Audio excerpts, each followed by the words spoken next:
బాబు జగ్జీవన్ గారు తన 50 సంవత్సరాలు అధికారికంగా స్వతంత్రం రావడానికి ముందు, స్వతంత్రం వచ్చిన తర్వాత కూడా అధికారంలో ఉన్న ఏకైక వ్యక్తి ఎవరైనా ఉన్నారు అంటే అది బాబు జగ్జీవన్ గారు మాత్రమే.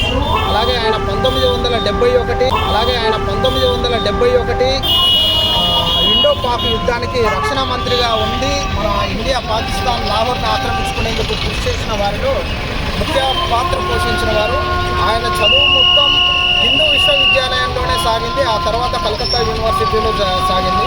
ఆయన దళితుల కోసం, దళిత అభివృద్ధి కోసం ఎంతో కృషి చేశారు. అతను ఎవరిని విమర్శించకుండా కేవలం దళితుల హక్కుల కోసం పోరాడిన ఒకే ఒక వ్యక్తి ఎవరు ఉన్నారు అంటే కేవలం బాబు జగ్జీవన్ రావు గారు మాత్రమే. అలాంటి ఒక గొప్ప వ్యక్తి పుట్టినరోజు ఈరోజు మేము చేయడం అన్నది మాకు చాలా ఆనందకరంగా ఉంది, చాలా సంతోషం. జై శ్రీరామ్.